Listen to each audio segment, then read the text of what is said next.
stage for this conversation. As we sit here, 70% of American Republican voters think that the 2020 presidential election was a fraud. 30% of those people believe that top Democrats are actually involved in a child sex trafficking ring. In the world's most advanced democracy, people have lost the ability to tell truth from fantasy.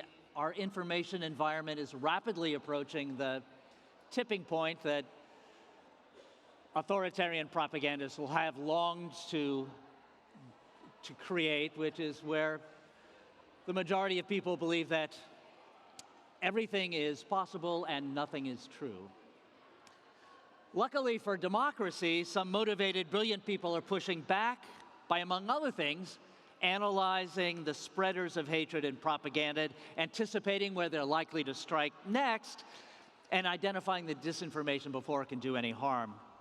That's really the front lines of the fight against disinformation, and three of the most skilled fighters are right here with us on this stage. Now, just to make sure that you know who is who, I'm Eric Schoenberg, the former CEO of Inc. and Fast Company. To my left is Joan Donovan, the research director of the Shorenstein Center at the Harvard Kennedy School. Anya Kerr, co-founder of Kinzen, which is headquartered right here in Dublin, and Lyric Jane, the founder of Logically, headquartered in London. So welcome to our panel. Panel, I'd like to give the audience an idea of what it is like doing the work you do. So Joan, let's start with you. You have so many projects going on all at once, but the thing that might be at the front of your mind is your book. Yeah. It's so called loud in here. I'm just like having a moment. Like, okay, so the book is coming out in September. It's on meme wars. And so you're probably wondering, what is a Harvard professor doing studying memes?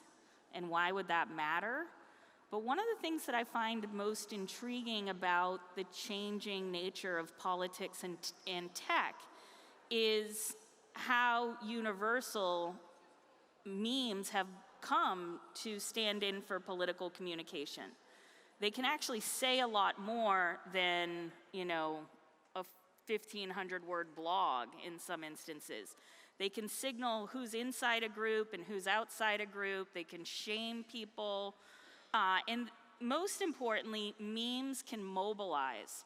And so we, in the book, which is co-written with Emily Dreyfus, who was a senior editor at Wired, and Brian Friedberg, who's been with me for the last 5 years doing this research, we wanted to map everything meme wars from Occupy to the insurrection. And so it actually ends on Insurrection Day and understanding Stop the Steal. But it begins with Occupy Wall Street and understanding things that were relatively minor notes, like End the Fed and Ron Paul, like these very particular American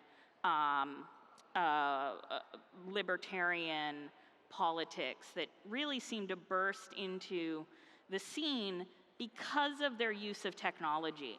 So people who were interested in this politician, Ron Paul, were also very interested in how the web worked.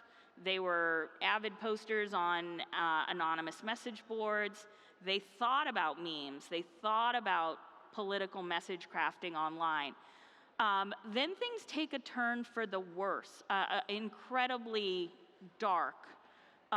Hate speech, white supremacists, misogynists, all of the worst start to find each other online, build coalitions, and over the years really begin to subvert democracy, not by just attacking our important institutions, but by attacking journalism, by attacking activists, by attacking women online, trying to make it so that you fear violence, so you remain silent on the internet. And so that's the work of the book, and then we do a lot of other work at Shorenstein related to media manipulation, disinformation campaigns, and everything horrible. I'll leave it at that. Sounds like a pretty cheerful job.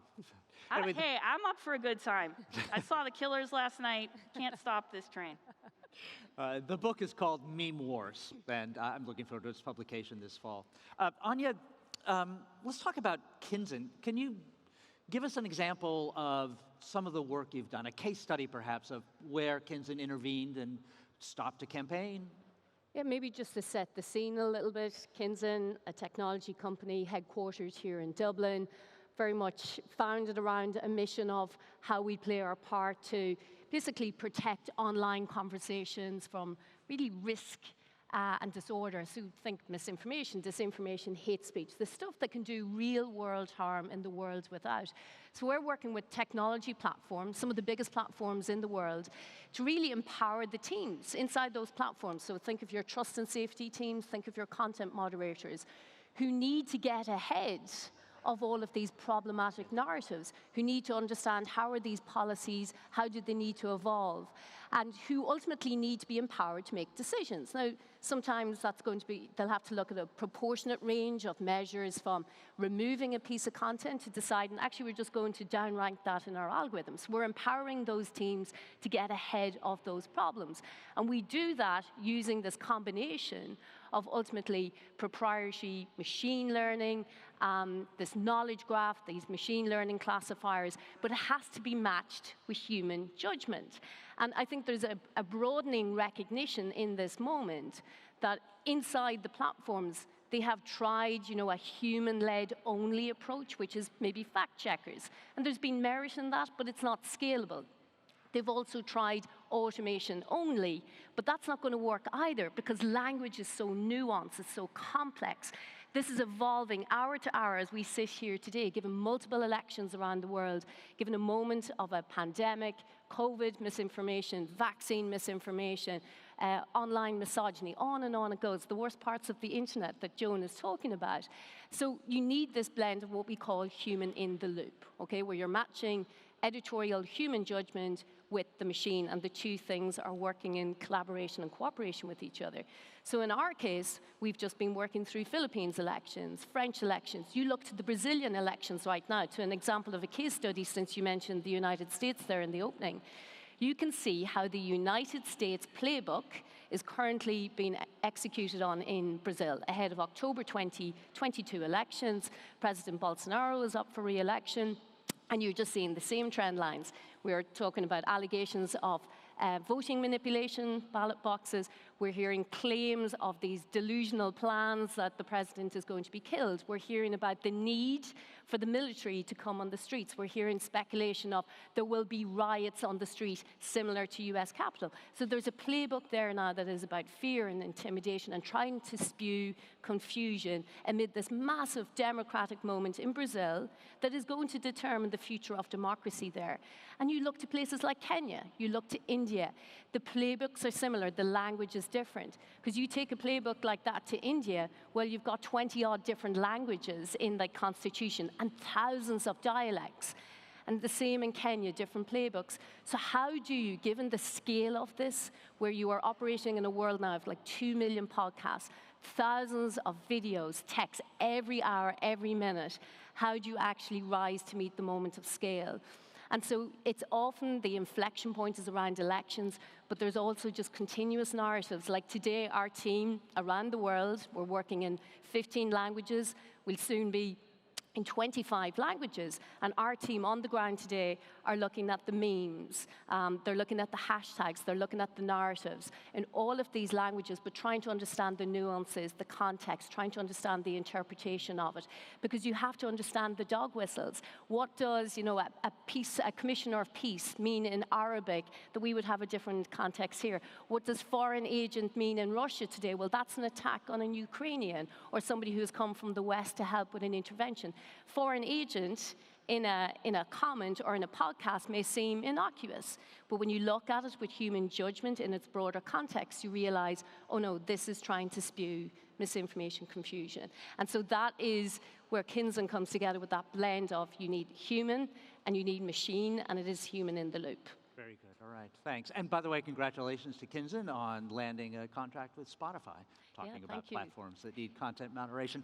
Lyric, give us an example of a win at Logically as an example of how you guys work. Absolutely. We're a strange organization, partly because of the range of skill sets and disciplines that we try and merge together. So we're about 180 people, technologists, data scientists, engineers, developers, but also open source intelligence analysts, fact checkers, and we bring these disciplines together to try and reduce the harm caused by mis and disinformation online. About a third of our team are really impatient.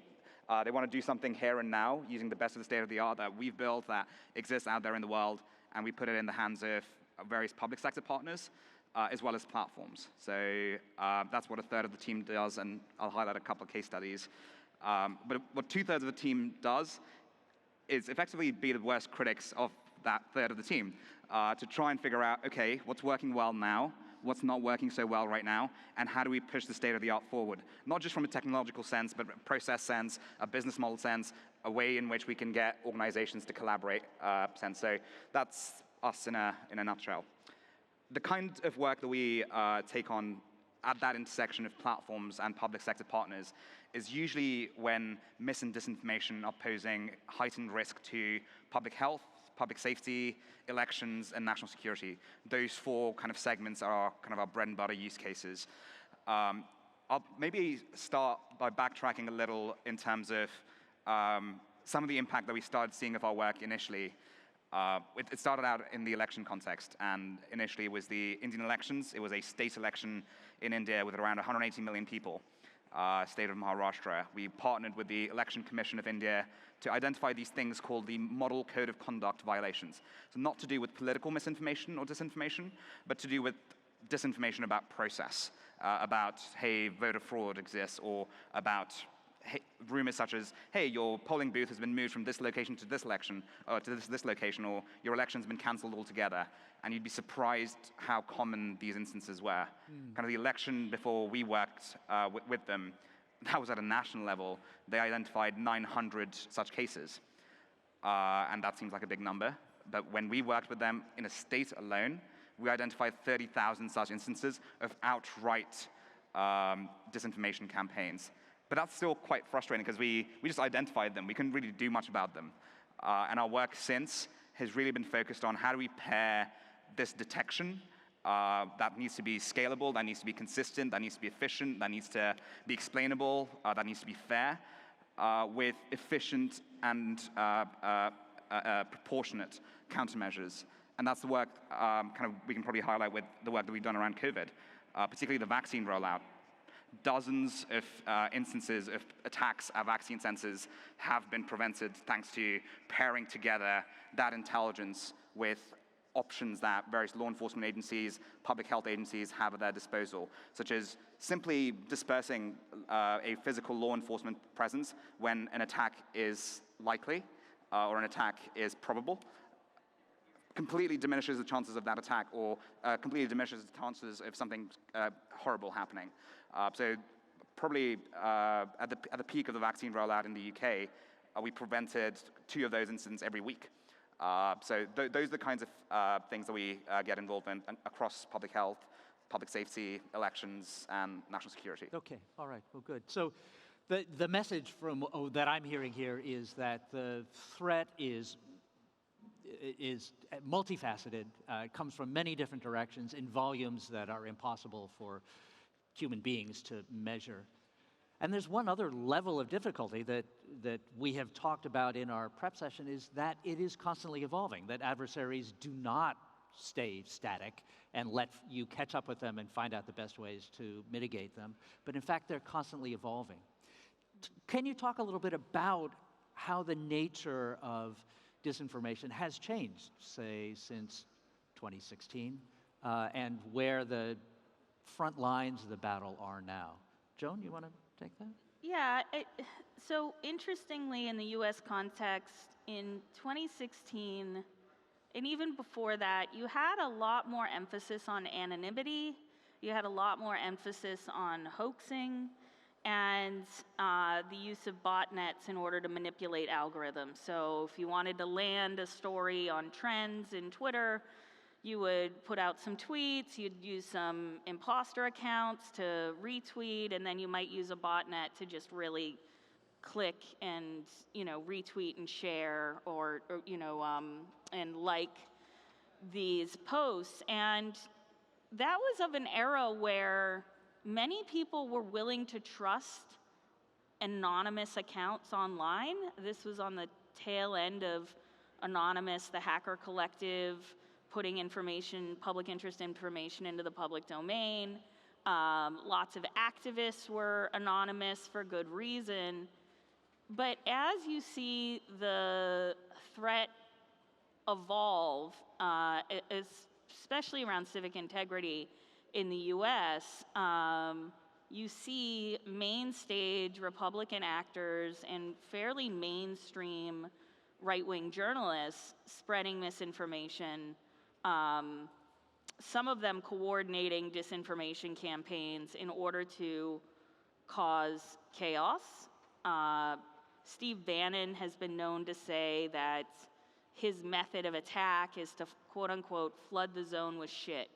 And if you look at what happened right after the US election, it was 62 court cases by Rudy Giuliani, him saying, well, all our court cases can't be wrong, right? And they are, but nevertheless, people were inundated with lie after lie after lie that all culminated in this myth of voter fraud. But within that lie, you had 13 to 17 small lies, like ballots were thrown out because people used markers instead of pencils. Communists in Venezuela had hacked the voting machines and were flipping votes to Biden from Trump. And they only found out about it because Trump was so popular, it broke the algorithm. That's what they claim, right? The algorithm broke. And you're just like, this isn't how tech works. And why are journalists repeating this? And then what you realize is that within the United States, you can literally call anything news.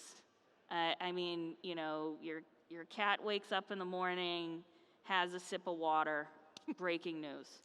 And so we don't have any guardrails on social media that prevent people from impersonating other people or impersonating other groups, which is exactly how Russia meddled in the 2016 election by impersonating Black Lives Matter, impersonating Muslims, impersonating gun-toting patriots. They impersonated everyone in order to push a narrative about Hillary Clinton being the worst ogre on earth, which was interesting because these accounts weren't necessarily pro-Trump.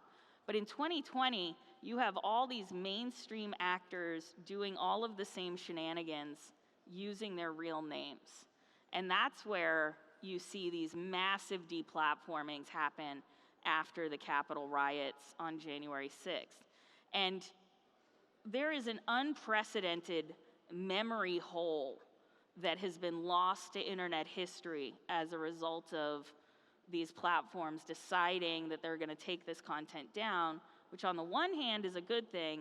On the other hand, it's far too late. The riots already happened.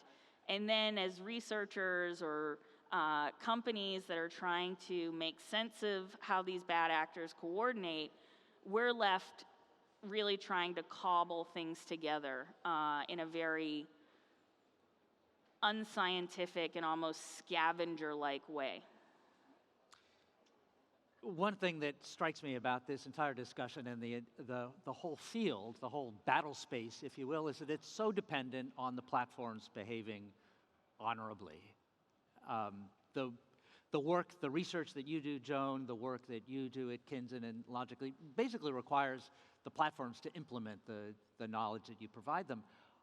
Are the platforms behaving better? Are they reliable? Are they fit for that responsibility in our information ecosystem? Anya, I'll ask you to take that. Honestly, I do believe, having worked inside a platform, having worked inside Facebook, there are very well-intentioned, purpose-driven people who take the responsibility seriously, who can see this as a moment of a wicked problem. And you talked about 2016 there. This has gone back since the birth of the internet. You know, when we talk about fake news, when we talk about misinformation, disinformation. And a wicked problem, by its very nature, is complex, it's contradictory, it's almost impossible to solve, and sometimes the more you try to make it better, the worse, in fact, it gets. So the platforms are dealing with a wicked problem. They have a playbook for terrorism. They have playbooks now for elections. They find themselves right now sitting here today in Europe with an unprecedented playbook that they are writing day by day when it comes to Ukraine and Russia. They don't have a playbook for this. This is unprecedented. But they're learning and evolving, I would say, while they deal with this massive moment of a wicked problem. The whole area, of course, requires just more investment. Like, as we've talked about here today, you can't just rely on humans. You can't just rely on automation. But you are going to need your honest brokers in the middle inside the platform. So we're talking today about the front line. Well, inside platforms, we have frontline workers who are our content moderators working every day to protect all of us in this audience, any of us who goes online, to protect us every day from smear campaigns, from hate speech, harmful speech, the stuff that can do real world harm. But they do need, we know from talking to these trust and safety professionals and content moderators inside platforms, they just need more help. They need more tooling, they need more resourcing, and they need to see the power of what does it look like if you can put AI, machine learning, knowledge graphs matched with human judgment. What is the output of that? Can you get better, faster, but preventative? Can you get ahead of? And actually, the fires never burn. You don't have some of the incidents that Joan is talking about. So we're going to need more investment. This has to be holistic. This is all about how do we all play our part to amplify quality news and information and mitigate the bad. So the platforms have a role. They need to continue to invest in it. There's a role for quality journalism. How do we make sure it is our quality news sources? We saw the Reuters report published yesterday. We are in a moment of massive mistrust in our organizations. How are we going to rebuild that trust with the public, the citizens that journalists are here to serve? When we look to our schools and academics and libraries, how do we teach news literacy so that children go into these platforms? Misinformation, disinformation, hate speech, unfortunately, is always going to exist. We have to get better at preventative measures, being proactive and reactive, but it is human nature. You are just simply going to have people who spew misinformation, disinformation for financial gain. It could be psychological gain. Sometimes people are seeking this weird sense of connection by spewing this BS online. So how do we've inoculated our kids against COVID with a vaccine. How are we going to inoculate our kids when it comes to misinformation in this moment of an infodemic so that they're practicing critical thinking skills? So we've all of that to do, but then we have to look at research. Like Joan has talked about stuff being deleted, stuff being removed, and what is there for academics, academia to learn from. So you look in Brussels today, we have a code of practice on disinformation that platforms are signing up for, that companies like Kinsen are signing up for. And in that code, we are now all accountable to empowering fact checkers as one thing, but also empowering researchers. So there has to be more of this collaborative effort now to understand what work by the platforms is working. Are takedowns working? Is it labeling? Is it providing a shelf that's showing you all of the different points of view? What isn't working? And that's where critically we have to support people like Joan in their work so they understand the levers to pull, what's working, what's not working in this massive moment of a wicked problem. Okay. The question of collaboration is an interesting one for the good guys in this fight. As Joan noted, the spreaders of disinformation work together frequently, amplify each other's posts, all kind of are behind the goal of promoting chaos in democracies. The three of you are going to a fact-checking conference, I believe, in Oslo next week. What do you hope to accomplish there? And is there a hope that you'll come away with a better sense of presenting a unified front against the adversaries? Lyric, for you? I think to shape our response, we better need to understand the adversaries and what's happened within the adversarial environment over the last few years. Historically, particularly when it came to disinformation, people have tried to view it as a nation-state problem alone, and a lot of the responses, particularly by the public sector and platforms, have just been tuned to that. The playbook's changed. In 2020, Russia didn't have to create narratives like it did in 2016. It didn't have to start originating content. Polarization existed at levels where that was already being done. All they had to do was kind of throw a little bit of flavor at it, throw a few bots at it, engineer a few campaigns, figure out who they were working on. So the nature of disinformation is changing, but I'll choose my words carefully. I think the perceived success of the various campaigns that, in particular, the Russians ran, have driven so many other actors into the space. When I started Logically 5 years ago, probably I think a dozen countries had the capability to project narratives outside of their own borders using computational propaganda. That number's pretty close to 100 now. That's just nation states. But what's happened technologically is perhaps even more interesting. So in 2016, the Russians used to outsource their content production to Macedonia, West Africa, etc. But now that those people don't need to produce the content anymore because the domestic environment's producing it, those people still need something to do. Those people still need jobs, and they've, to their credit or discredit, have been innovative, and they've kind of vertically integrated the supply chain of disinformation. So in 2020, you could go to one of these organizations and say, oh yeah, don't just produce content for us. This is the campaign I want to run. Can you just run this campaign? And anyone could do that, be it a private sector company, a nation state actor, or an individual, like it kind of spouses against each other even. What's scarier right now in 2022 is that there's two firms that exist out there right now where you don't even need to tell them, hey, create this campaign. You just need to tell them, hey, this is my objective. Can you achieve it? And they will go structure a campaign for you and create that campaign. What's an example of an objective someone might take to one of these firms? An objective might be there's Hall 4 over there, and I really hate Hall 4, and I want their sales for this demographic segment of, say, British people visiting Ireland to crash.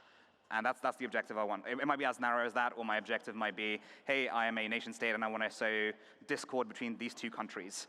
Or I might be a nation state and I want to trigger, potentially, again, this is a hypothetical people are trying to mitigate against, I want to potentially even trigger nuclear war by sending deceptive signals of a launched nuke to nuclear-powered countries. So those would be the types of kind of tactics that have evolved, primarily due to the level of investment that's been generated in that space.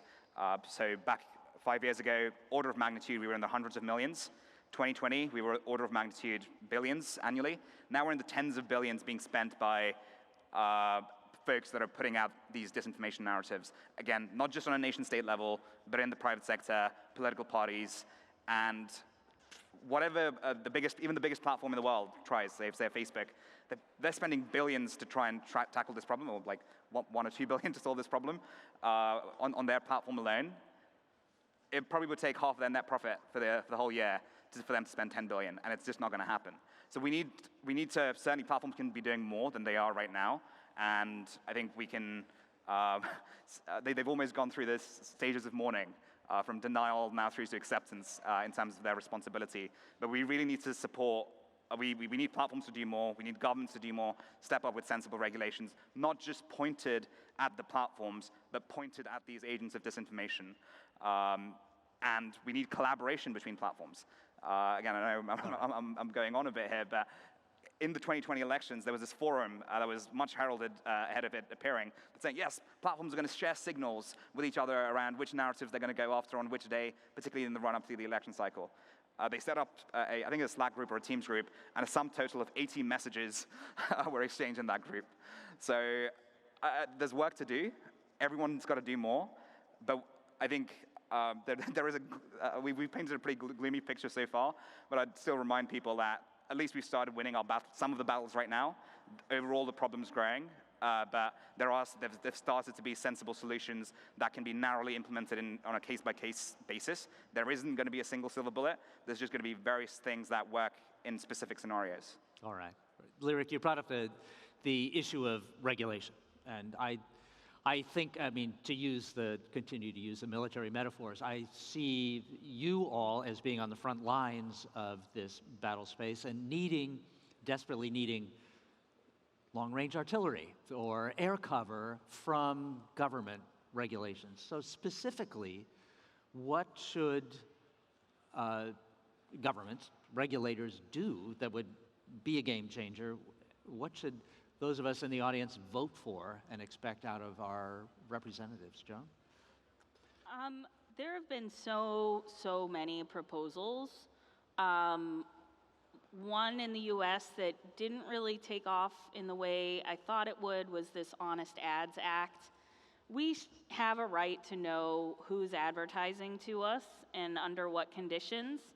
Some of you may know this cartoon. It's a dog at a computer, and he's looking at this other dog, and he says, on the internet, nobody knows you're a dog, right? And so when you have this cloaked marketing schema that can target specific audiences, and you don't know who's targeting you, and you don't know which politicians are saying what about other politicians, it creates an atmosphere of chaos and distrust amongst the electorate because they don't understand why other people haven't been given the same information. And so moving us towards transparency around political advertising is a big step that needs to be taken. I also believe that platforms, by their very design, are a smash and grab on the rest of our social institutions. So money that would be going to journalism for advertising is being raked in by Google when you search for an article in The Guardian, for instance, and then there's advertising on Google. Facebook as well, and Twitter have built in-app browsers so that you stay on their platform, they can keep serving you more and more advertising. And then I think there's another role for data privacy where, of course, the adage is if the product is free, the product is you, but it goes deeper than that. And when we talk about, and this is cringy because I'm a lesbian, I don't really like kids at all, but if we're gonna make the net safe for kids, it's not about making sure they don't see pornography. It's about protecting their data. It's about making sure that children's data isn't harvested in such a way that products and algorithms are reinforcing certain kinds of content and behaviors. The other thing that we see in our research that's really important to address is hate group organizing and recruitment. Again, making the net safe for kids would mean that when white supremacists are recruiting in places like Minecraft or Roblox or whatnot, there'd be a much clearer avenue for reporting that and a much better way to do moderation in those spaces where children exist. But again, I know, a little cringy to think about, making the net safe for kids, because generally that's thought about as erasing everything fun about the internet. But that's not what we're talking about here. We're talking about data protections and increased transparency so that we at least know who is advertising to us and we know what data they're collecting from us. And if they do purport to serve children, they have very few points of data that they're collecting at all. Good. All right. Thanks, John. So ad transparency, data transparency, protections for the privacy of children online. Lyric, to that list of desired regulations, what would you add? I'd probably state that we need to do something about the underlying agents of disinformation separately. That's not to do with platform regulation. But I think platform regulation potentially, and there's models of this emerging in Europe and the UK, needs to be process-led and not outcome-led.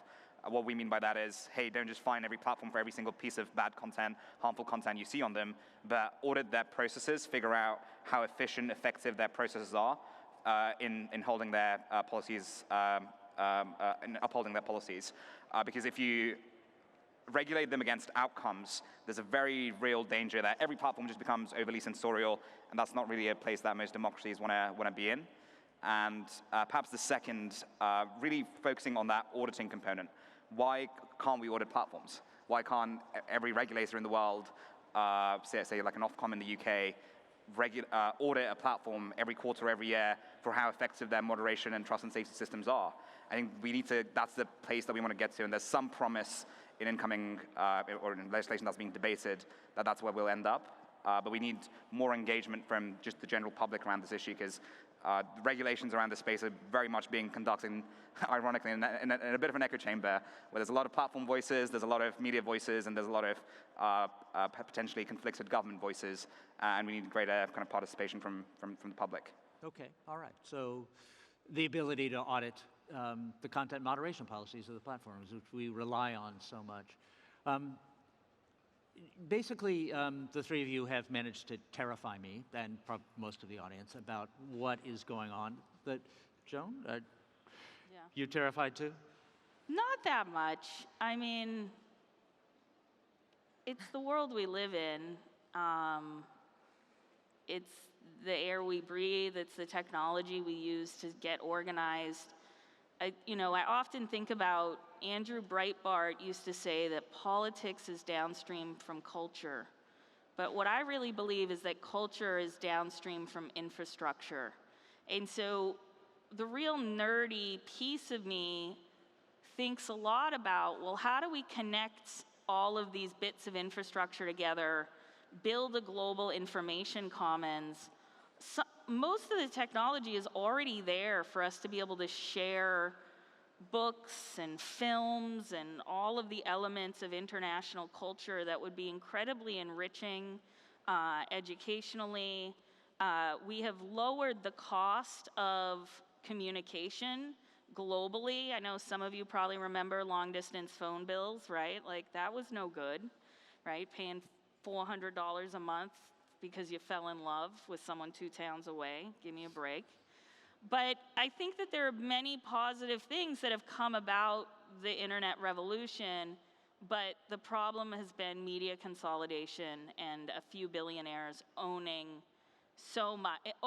and being the visionaries of so much of what we all need to share in together. Anya?